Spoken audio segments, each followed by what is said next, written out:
আসসালামু আলাইকুম dear students, তোমাদের সবাইকে স্বাগতম আমাদের ইঞ্জিনিয়ারিং মাস্টার ক্লাস। আজকে পদার্থবিজ্ঞানের দ্বিতীয় পত্রে আমরা পড়ব চ্যাপ্টার 11, জ্যোতির্বিজ্ঞান। তো এই জ্যোতির্বিজ্ঞান লেকচারটা তোমাদের অনেকেরই হয়তো ভয়ের কারণ হয়ে দাঁড়াতে পারে, বা এই লেকচারটা বা এই চ্যাপ্টারটা হয়তো তোমরা ভালো করে পড়ো নাই তোমাদের এইচএসসি তে। তো এই চ্যাপ্টার আসলে কি কি আছে, কি কি থেকে কোয়েশ্চেন আসতে পারে, বা বিগত বছরে এই চ্যাপ্টার যখন সিলেবাসের অন্তর্ভুক্ত ছিল তখন এই চ্যাপ্টার থেকে কি কি কোয়েশ্চেন এসেছে, হ্যাঁ সেই টপিকগুলো আমরা একটু দেখবো। তো চলো শুরু করা যাক। তোমাদের সাথে আজকের ক্লাসটায় আমি থাকবো, তোমাদের অনন্ত ভাইয়া। ভাইয়া বর্তমানে বুয়েটে পড়াশোনা করছি, কম্পিউটার সায়েন্স অ্যান্ড ইঞ্জিনিয়ারিং ডিপার্টমেন্টে। তো চলো শুরু করা যাক। শুরুতেই আমরা একটু দেখবো যে এই চ্যাপ্টারে আমরা মানে কয়টা টাইপ বা কয়টা বিষয় ভাগ করতে পারি। তোমরা দেখতে পাচ্ছ এই চ্যাপ্টারটাকে আমরা তিনটা টাইপে ভাগ করছি। বেসিক্যালি ফার্স্টে হাবলস ফর্মুলা বা হাবলস ল, যেটা হাবলের সূত্র, সেখান থেকে দুই একটা কোয়েশ্চেন আসে।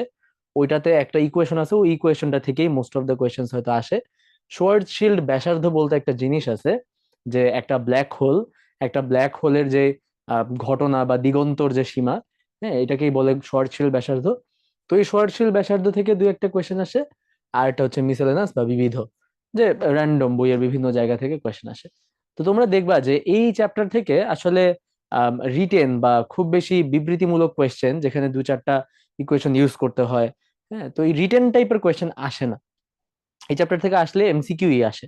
অর্থাৎ রিটেন আমাদের যে সকল ভর্তি পরীক্ষায় আসে, সেখানে সাধারণত এই চ্যাপ্টার থেকে কোয়েশ্চেন দেখা যায় না, এমসিকিউ থেকেই দেখা যায়। তো আমরা স্লাইড গুলো দেখলেই বুঝতে পারবো যে এই চ্যাপ্টারে কোথা থেকে কেমন কোয়েশ্চেন আসে। তো আমরা আজকের এই লেকচারে এই তিনটা টপিক নিয়েই আলোচনা করবো, এই পুরো চ্যাপ্টার নিয়ে আলোচনা করব। চ্যাপ্টারের যেখান থেকে কোয়েশ্চেন আসে ওই টপিক গুলো নিয়ে আমরা মূলত আলোচনা করব।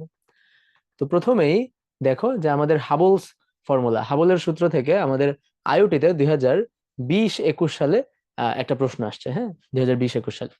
তো 20-21 সালে কি প্রশ্ন আসছে এটাতে যাওয়ার আগে আমি একটু তোমাদেরকে বলবো যে এই চ্যাপ্টারটার উপর যারা প্রিপারেশন নিতে চাচ্ছ তারা এই চ্যাপ্টারটা একটু ভালো করে পড়বা। বিকজ এই চ্যাপ্টারটা থেকে হয়তো ইঞ্জিনিয়ারিং আমরা বলতেছি যে সিকিউতে কোয়েশ্চেন আসে নাই খুব একটা, বাট মেডিকেল বলো বা ডেন্টাল বলো বা ঢাকা ইউনিভার্সিটি বলো বা বিভিন্ন জায়গায় এই চ্যাপ্টার থেকে কিন্তু কোয়েশ্চেন আসে। তো যারা এই চ্যাপ্টারটা প্রিপারেশন নিবা, এটাতে প্রচুর এমসিকিউ প্রবলেমস আছে, প্রচুর মুখস্থ কোয়েশ্চেন আসে। ওই মুখস্থ কোয়েশ্চেন গুলো তোমার জানতে হবে, পারতে হবে। হ্যাঁ, কোনটাকে শ্বেত বামন বলতেছো, হ্যাঁ চন্দ্রশেখর সীমা কি, এই প্রত্যেকটা জিনিস তোমার আসলে বুঝতে হবে। ঠিক আছে, যে কোয়াসার কি জিনিস, হ্যাঁ কোনটা আসলে সুপারনোভা, নিহারিকা কি, তারা কিভাবে মিলিত হয়, হাবলস সূত্র আসলো কই থেকে, হ্যাঁ মানে ইত্যাদি হোয়াট এভার। হ্যাঁ শোয়ারশিল্ড, বিজ্ঞানী শোয়ারশিল্ড হচ্ছে তার ফর্মুলা দিছে কোথা থেকে, আইনস্টাইনের তত্ত্ব থেকে, রাইট? মানে এরকম আর কি বিভিন্ন জিনিস থেকে মানে তোমার আসলে এমসিকিউ আসার মতো আছে। তো চ্যাপ্টারটা যারা প্রিপারেশন নিবা, এই চ্যাপ্টারটা ওইভাবে একটু বুঝে শুনে প্রিপারেশন নিবা, যে এমসিকিউ গুলা যেন সব কাভার করো। বিকজ ম্যাথমেটিক্যাল টার্ম এখানে খুব বেশি কিছু নাই। আর ম্যাথমেটিক্যাল টার্ম যে দুইটা আছে, ওই দুইটা থেকে তো এখানে কোয়েশ্চেন আসে, দেখতেই পাইতেছো, ওই দুইটা আমরা আলাদা করে বলে দিছি। আর আদারওয়াইজ সবই আসলে এমসিকিউ বা সবই আসলে মুখস্থ। তো আমরা ফার্স্টেই দেখি যে আইওটি তে কি কোয়েশ্চেন আসছে আমাদের হাবলস ফর্মুলা থেকে। আর এটা যদি ইংলিশে কোয়েশ্চেন আসে, আমরা যদি কোয়েশ্চেনটা একটু পড়ি, যে it is evident from the incoming light rays, হ্যাঁ from a quasar, that the quasar is receding at the speed of 2.7 into 10⁸ metre per second. অর্থাৎ আলোর বেগের অলমোস্ট কাছাকাছি, তাই না? 2.7, আলোর বেগ হচ্ছে 3, আর কোয়াসারটার রিসিডিং স্পিড হচ্ছে 2.7। তো এখানে আমাদেরকে যেটা বলতে বলছে সেটা হচ্ছে যে calculate the distance of the quasar from the earth. So আইডিয়াটা হচ্ছে যে হাবলস ফর্মুলার আইডিয়াটা হচ্ছে যে দুইটা মানে মহাবিশ্বে, এই টোটাল ইউনিভার্সে, হ্যাঁ দুইটা, তুমি গ্যালাক্সি বলতে পারো, দুইটা তুমি মানে হোয়াট এভার, দুইটা জিনিস হ্যাঁ যত দূরে থাকবে তাদের আহ দূরে যাওয়ার যে রেট, অর্থাৎ তাদের যে ভেলোসিটি, সেটাও বেশি হবে। অর্থাৎ V would be proportional to D. এখানে ডি হচ্ছে ডিস্টেন্স আর ভি হচ্ছে ভেলোসিটি। তো দুইটা জিনিস ইনিশিয়ালি যত দূরে, তাদের পরস্পর দূরে যাওয়ার যে রেট, অর্থাৎ তাদের যে বেগ, এই বেগটাও বেশি হবে। অর্থাৎ মানে যারা দূরে তারা আরো দূরে যাবে তত ফাস্টার, যারা কাছে তারা তত স্লোলি দূরে যাবে, অর্থাৎ তারা মোটামুটি কাছেই থাকবে। তাহলে সোজা বাংলা ভাষায় যদি বলি যে মহাবিশ্বের ঘনত্ব কমবে, রাইট? মহাবিশ্বের ঘনত্ব কমবে। যদি এরকম হইতো যে সবার স্পিড সেম, সবাই একই স্পিডে দূরে যাবে, কাছে আসবে, তাহলে আসলে কি হইতো, যে মহাবিশ্বের মাঝখানে একটা খালি জায়গা ক্রিয়েট হতো, রাইট? মানে ব্যাপারটা এরকম না, যে একটা জায়গায় আসলে অনেকগুলো জিনিস আছে, হ্যাঁ তখন তারা এমন ভাবে দূরে যাচ্ছে, সবার দূরে যাওয়ার রেট সেম। তাহলে ও যেই রেটে দূরে যাবে ও একই রেটে দূরে যাবে, ও একই রেটে দূরে যাবে। সবার দূরে যাওয়ার রেট যদি সেম হয় তাহলে মাঝখানে আসলে একটা খালি জায়গা ক্রিয়েট হবে, রাইট? এটা হয় না আসলে মহাবিশ্বে। যারা কাছাকাছি মাঝখানে আছে ওরা আসলে অত বেশি দূরে যায় না, তাদের ভেলোসিটিটা কম হয়। দেখো, যেখানে ডিস্টেন্স কম সেখানে ভেলোসিটিও কম, তাই না? এই ভেলোসিটি কিন্তু আপেক্ষিক বেগ, রাইট? আপেক্ষিক বেগ। তা আমরা যদি পৃথিবী থেকে অবজার্ভ করি অনেক সময় আমরা বলি এটা পৃথিবীর সাপেক্ষে বেগ। ওকে। আর যারা দূরে আছে তারা বেশি দূরে যাবে, সো আলটিমেটলি তারা ইভেনলি স্প্রেড হবে এবং তাদের ঘনত্বটা কমে যাবে, টোটাল মহাবিশ্বের ঘনত্বটা কমে যাবে। হ্যাঁ, তো এখান থেকে আমাদের আসে হচ্ছে হাবলস কনস্ট্যান্ট, যে ভি প্রপোর্শনাল টু ডি থেকে V equals to H D. এবং এই হাবলস কনস্ট্যান্টের ভ্যালু আমাদের কোশ্চেনে দিয়ে দিয়ে দিছে, না দিয়ে দিলেও আমাদের পারতে হবে। হ্যাঁ, তো হাবলস কনস্ট্যান্ট এর ইউনিট যদি আমি বলি, এটার ইউনিট মানে ইউনিট না, সরি, এটার ডাইমেনশন অর্থাৎ এটার মাত্রা যদি আমি বলি, হাবলস কনস্ট্যান্টের মাত্রা হয় হচ্ছে টাইম ইনভার্স। হাবলস কনস্ট্যান্টের মাত্রা হচ্ছে টাইম ইনভার্স। অর্থাৎ এখানে তুমি বলতে পারো ভাইয়া এখানে তো কিলোমিটার আবার মেগা পারসেক আছে, মেগা পারসেক আসলে দূরত্বের একক আর কিলোমিটারও আসলে দূরত্বের একক, এরা আসলে কাটাকাটি চলে যায়, শুধুমাত্র থাকে হচ্ছে সেকেন্ড ইনভার্স। এটা এমন ভাবেই দেওয়া যেন খুব সুন্দর একটা ভ্যালু আসে 72। আদারওয়াইজ কিলোমিটার দিয়ে আবার মেগা পারসেক দিয়ে ভাগ দেওয়ার দরকার ছিল না। এটা করাতে 72 একটা সুন্দর ভ্যালু আসছে, নাহলে ভ্যালুটা আর কি খুব মানে অসুন্দর আসতো আর কি। তো যাই হোক, আমরা যদি এই ম্যাথটা করি, এখানে আমাদেরকে বলে দিছে যে দুইটা ইয়ের মধ্যে মানে কোয়াসারের সাথে ইয়ের ভেলোসিটি, হ্যাঁ, রিসিডিং স্পিড হচ্ছে 2.7। তাহলে আমাদের ভি বলে দিছে, আমাদেরকে ডি জানতে চাইছে, রাইট? তাহলে কোয়েশ্চেনে আমাদের বলে দিয়েছে যে ভি ইকুয়ালস হচ্ছে 2.7 ইন্টু 10⁸ 8, ওকে, মিটার পার সেকেন্ড। হ্যাঁ, মিটার পার সেকেন্ড।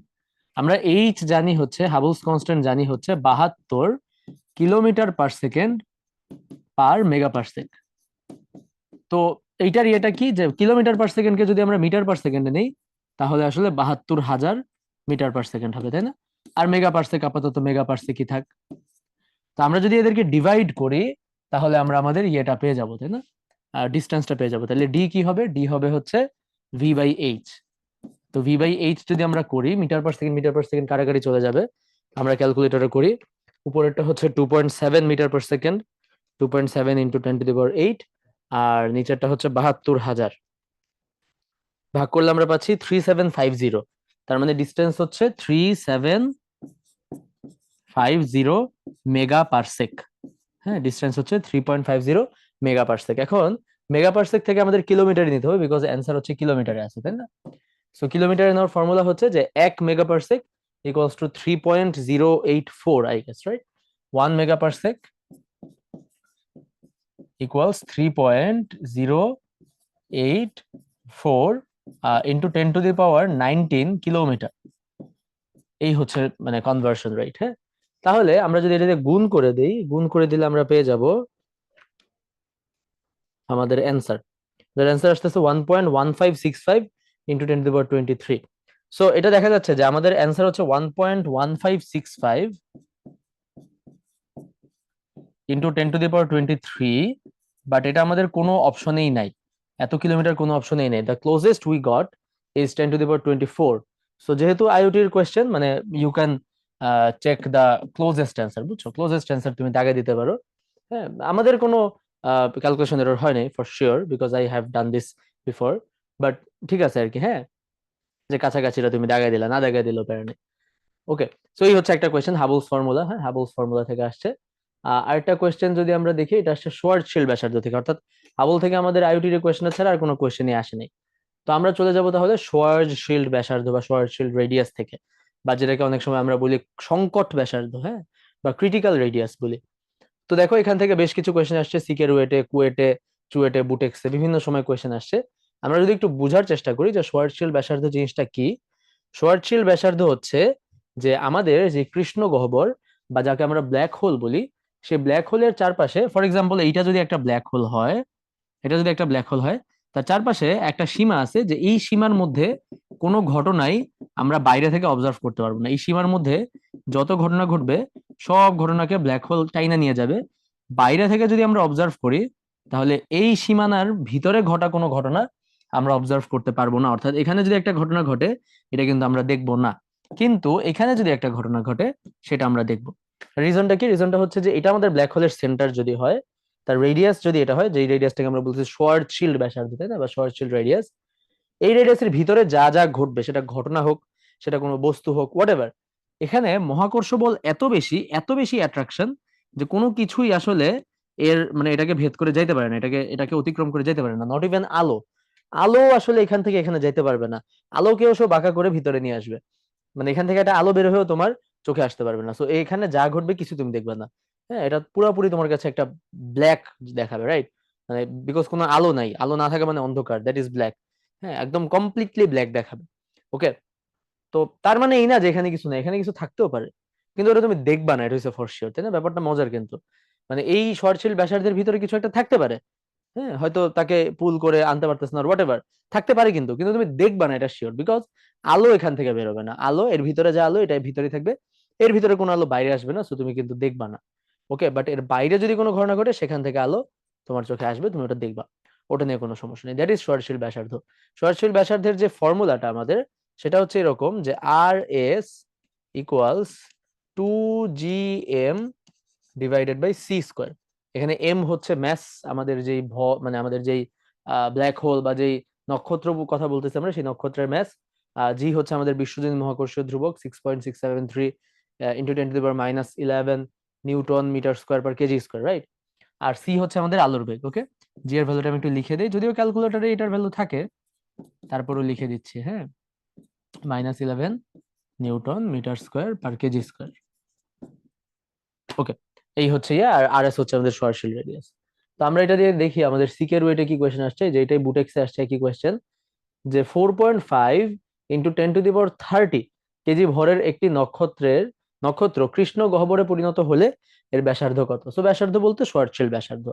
তো আমরা যদি বের করি যে আমাদের R S equals 2gm divided by C square, তাহলে আমরা দেখতে পাচ্ছি যে আমাদের 2g এর ভ্যালু আমরা বসাই দিই 6.673 ইন্টু 10⁻11, এম আমরা বসাই দিই 4.5 ইন্টু 10⁻30। বাই দ্য ওয়ে, সূর্যের ভর কত জানো তো? সূর্যের ভর 2 ইন্টু 10⁻30, অলমোস্ট রাইট। আর সি স্কোয়ার, সি হচ্ছে 3 into 10⁸ metre per second square. সবকিছুকে আমরা এসআই ইউনিটে নিছি না? নিছি। ওকে, তাহলে এটা আমরা ক্যালকুলেটর বসাই দিই, তাইলে আমরা অ্যান্সার পেয়ে যাব। So let's do this. 2 into 6.673 into 10⁻11 into হচ্ছে 4.5 into 10⁻30 divided by 3 into 10⁸ whole square. আমরা পাচ্ছি 6673 মিটার। তাইলে কিলোমিটার নিলে কত হবে? যে 6.67 বলা যায়, তাই না? 6.673 কিলোমিটার। তাহলে এইটা হচ্ছে আমাদের অ্যান্সার, অপশন বি, তাই না? অপশন বি হচ্ছে আমাদের অ্যান্সার। ওকে, এইটা হয়ে গেল আমাদের সহনশীল ব্যাসার্ধ। তারপর দেখি আমরা যে আমাদের পরের কোয়েশ্চেনটা, যে একটি কৃষ্ণগহ্বরের ঘটনা দিগন্তই হচ্ছে সহনশীল ব্যাসার্ধ, রাইট? একটি কৃষ্ণগহ্বরের ঘটনা দিগন্তে 6.9 কিলোমিটার, দিগন্ত 6.9 কিলোমিটার, উহার ঘনত্ব কত? সেটা একটা গুড কোয়েশ্চেন। ঘনত্ব কত? ঘনত্ব আসলে আমরা খুব ইজিলি যদি চিন্তা করি, ঘনত্ব হচ্ছে ভর ডিভাইডেড বাই আয়তন। তো দেখো, তার যে ব্যাসার্ধ আমাদেরকে দেওয়া আছে, সেই ব্যাসার্ধ থেকে আমরা আসলে আয়তন পেয়ে যাব, তাই না? কিভাবে? 4/3 পাই আর কিউব। তাকে একটা গোলক চিন্তা করব আমরা, এই ভরটা আমার জানা লাগবে। তো এই ভর জানতে হইলে আমরা আসলে সহনশীল ব্যাসার্ধের ফর্মুলায় চলে যাব। ফর্মুলাটা কি ছিল? R S equals 2gm by C square. তাহলে এখানে যদি আমরা আর এস, সি, জি সবকিছু বসাই দিই, তাহলে আমরা এম পেয়ে যাব, তাই না? চলো আমরা ফার্স্টে এমটা বের করি। তাহলে এম বের করার জন্য আমাদের লাগবে হচ্ছে R C square divided by 2g। তো আর কত দিছে কোয়েশ্চেনে? কোয়েশ্চেনে আমাদের আর এর ভ্যালু দিয়েছে হচ্ছে 6.9 কিলোমিটার, অর্থাৎ 6900 কিলোমিটার। তাহলে আমরা এটা বসাই 6900। আর সি স্কোয়ার কত হবে? 3 ইন্টু 10⁸ পুরাটার উপর স্কোয়ার, 2g, 2 তো 2, আর জি হচ্ছে 6.673 ইন্টু 10⁻11, হ্যাঁ, newton metre square per KG square. আচ্ছা, তো এটা ক্যালকুলেটর বসাই দিলে আমাদের অ্যান্সার চলে আসার কথা কেজিতে। হ্যাঁ, আমরা এক্সপেক্ট করতে পারি। দেখি আমরা এটা বসিয়ে দিই। 6900 গুণ হচ্ছে, আমরা একবারে বসাইতে পারি অবশ্য, 9 ইন্টু 10⁻16, তাই না? স্কোয়ার করলে যেটা আসে 8, 8 দুগুণে 16, রাইট? হুম, ডিভাইডেড বাই 2 ইন্টু 6.673 ইন্টু 10⁻11। তাহলে আমাদের আসতেছে 4.65 ইন্টু 10⁻30, 4.65 ইন্টু 10⁻30। ওকে, এইটা হচ্ছে আমাদের ভর, তাই না? এটা হচ্ছে আমাদের ভর কেজিতে। তো এই ভরকে আমি যদি এই আয়তন দিয়ে ভাগ দিয়ে দেই তাহলে আমি আসলে ঘনত্ব পেয়ে যাবো, তাই না? তাহলে ঘনত্বটা কি হবে? যে আমাদের যে ভর, এই ভরকে আমরা ভাগ দিব 4/3 পাই r কিউব। আর কত? আর ছিল 6,900, না 6.9 কিলোমিটার, অর্থাৎ 6,900 মিটারে নিলে এটা কিউব। এটা বসাই দিই আমরা, এই ভ্যালুটা দিয়ে ভাগ দিই, আহ ক্যালকুলেটরের ভ্যালুটাই বসাই দিই ডিরেক্ট, 4/3, হ্যাঁ, পাই আর কিউব, 6,900 কিউব। তাহলে আমাদের আসতেছে 3.38 × 10⁻18, 3.38 × 10⁻18 এত কেজি পার মিটার কিউব। ওকে, দেখি আমাদের অ্যান্সার কোনটার সাথে মিলছে। আমাদের অপশন ডি এর সাথে মিলছে, তাই না? 3.38 × 10⁻18 কেজি পার মিটার কিউব। হ্যাঁ, একদম অপশন ডি এর সাথে আমাদের মিলে গেছে, তাহলে এটাই কারেক্ট অ্যান্সার। ঠিক আছে, তাহলে সহনশীল ব্যাসার্ধর একটা ম্যাথ আমরা করলাম, যেখানে আমাদের ভর বলে দিছে, এই যে এটা ভর বলে দিছে, সহনশীল ব্যাসার্ধ বের করতে বলছে। আরেকটা করলাম যেখানে সহনশীল ব্যাসার্ধ দিয়ে দিছে, সেখান থেকে ভর বের করে ঘনত্ব বের করা লাগছে। হ্যাঁ, ডিরেক্ট ভর বের করলেই হচ্ছে না, ভর বের করে সেটা থেকে আবার ঘনত্ব বের করা লাগছে। সিমিলারলি আমি যদি কোয়েশ্চেন করি যে তোমাকে যদি ভর দিয়ে দেয়, ভর দিয়ে দিল, সেখান থেকে জিজ্ঞেস করলো ঘনত্ব কত, তাহলে তুমি ভর ইউজ করে ফার্স্টে সহনশীল ব্যাসার্ধ বের করবা, দেন ভরকে ওই আয়তন দিয়ে ভাগ দিবা। আয়তন কি হবে? 4/3 পাই r কিউব। সহনশীল ব্যাসার্ধ হবে আর, তাই না? আচ্ছা, এই কোয়েশ্চেনটা আমরা দেখি, এটা আগের মতোই। আহ, যে একটি নক্ষত্রের ভর সূর্যের ভরের 4 গুণ। সূর্যের ভর কত দিয়ে দিচ্ছে, এটাও দিয়ে দিচ্ছে, তাহলে নক্ষত্রের ভর আমরা পেয়ে গেলাম 4 গুণ, তার মানে 8, নাকি? নক্ষত্রের ভর পাওয়া যাচ্ছে 8 × 10⁻30 এত কেজি। তারপর আমাদেরকে বলতেছে নক্ষত্রটি যদি কৃষ্ণ বিবরে পরিণত হয় বা কৃষ্ণ গহ্বর বা ব্ল্যাক হোলে পরিণত হয়, তবে সহনশীল ব্যাসার্ধ কত? তো এটা তো আমরা ডিরেক্ট ফর্মুলায় বসে দিলেই চলে আসবে, যে R S equals to 2gm/c²। তো আমাদের ফর্মুলায় বসাই দিই, 2 × g কত, 6.673 × 10⁻−11। এম হচ্ছে আমাদের 8 × 10⁻30, আর c², 3 × 10⁻8²। তাহলে কত আসে আমাদের? 2 × 6.673 × 10⁻−11 × 8 × 10⁻30 divided by 9 × 10⁻16, 11863। হ্যাঁ, 11863, 11863 এত মিটার, নাকি? এত মিটার আসতেছে আমাদের, 11863 মিটার। তাইলে 11.85 কিলোমিটার হবে, তাই না? 11.85 কিলোমিটার, এটা হবে অ্যান্সার। কিলোমিটারে নিলে 1,000 দিয়ে ভাগ করলে 11.86/85। একটু দিক সেদিক আসতেই পারে, বিকজ আমরা জি এর ভ্যালু কোনটা বসাইতেছি, ক্যালকুলেটরে যেটা নাকি আমরা বসাইতেছি, নাকি কত আর কি, এটা একটু ম্যাটার করে। আদারওয়াইজ প্রিটি ক্লোজ, হ্যাঁ, কোনো সমস্যা নেই।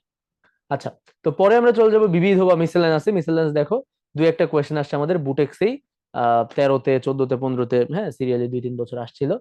তো যেমন এই কোয়েশ্চেনটা দেখো, এই কোয়েশ্চেনটা আসলে বুটেক্সে, যে সূর্যের ভর যদি m0 হয়, তাহলে চন্দ্রশেখর সীমা কত? ওকে, চন্দ্রশেখর সীমা হচ্ছে সেই সীমা, যেই সীমার বেশি যদি কোনো নক্ষত্রের ভর হয়, তাহলে সেই নক্ষত্র কখনো কিসে পরিণত হতে পারবে না?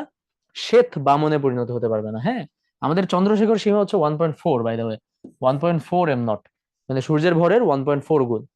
তো চন্দ্রশেখর সীমা হচ্ছে এমন একটা জিনিস, যে যার বেশি হলে, মানে কোনো নক্ষত্রের ভর যদি এই চন্দ্রশেখর সীমার বেশি হয়, হ্যাঁ, তাহলে সে কখনো শ্বেত বামনে পরিণত হতে পারবে না, যেটাকে আমরা হয়তো বলি হোয়াইট ডোয়ার্ফ, রাইট? শ্বেত বামন বা হোয়াইট ডোয়ার্ফ। ওকে, এই হচ্ছে আমাদের চন্দ্রশেখর সীমা। ওকে, তো এরকম দু একটা কোয়েশ্চেন আসে, আমি বলছিলাম বোধহয় আগে, বা সুপারনোভা কি, বা মানে এই ধরনের ইয়ে থেকে। এই কোয়েশ্চেনে দেখো যে একটি তারার বর্ণ নির্দেশ করে তার কোনটা? একটা তারার বর্ণ কি তার ওজন বা আকার বা দূরত্ব নির্দেশ করে? কাইন্ডা দূরত্ব নির্দেশ করে, বিকজ তারা যত দূরে হয় তাকে হয়তো দেখাই যায় না, or something like that. But mostly একটা তারার বর্ণ নির্দেশ করে তার তাপমাত্রা। হ্যাঁ, একটা তারার বর্ণ নির্দেশ করে তার তাপমাত্রা, অর্থাৎ তার সার্ফেসের টেম্পারেচার কত। টেম্পারেচার যত বেশি, ইউজুয়ালি বর্ণ তত ওয়ার্ম হয়, হ্যাঁ, তত ওয়ার্ম হয়, বা অনেক সময় তত উজ্জ্বল হয়। ওকে, সো এই আর কি। হ্যাঁ, আচ্ছা, এরপর দেখি আমাদের এরপর এরপর আর কোয়েশ্চেন নাই বাই দ্য ওয়ে। সো যেটা বলেছিলাম আমি, যে এই চ্যাপ্টার থেকে যখন আমরা প্রিপারেশন নিব, we have to make sure যে আমরা সবগুলো এমসিকিউ কভার করতেছি কিনা, বিকজ এই চ্যাপ্টারে প্রচুর এমসিকিউ আর ম্যাথমেটিক্যাল কোয়েশ্চেন তেমন নাই। যে এরকম দুই একটা ম্যাথমেটিক্যাল কোয়েশ্চেন আসে ওগুলো আমরা দেখে ফেললাম, শর্টশিল ব্যাসার্ধ বা হাবলস ফর্মুলা, এগুলো আমরা দেখে ফেলছি। আর আদারওয়াইজ যে এমসিকিউ গুলো আছে, বিবরণী গুলো আছে, এগুলো আমাদেরকে পড়তে হবে। ওকে, তো তোমাদের সবার জন্য শুভকামনা রইলো। তোমরা বাসায় ভালো করে চ্যাপ্টারটা পড়বা, যখনই পড়বা। আনটিল দেন, সবাই ভালো থাকো, সুস্থ থাকো। আল্লাহ হাফেজ।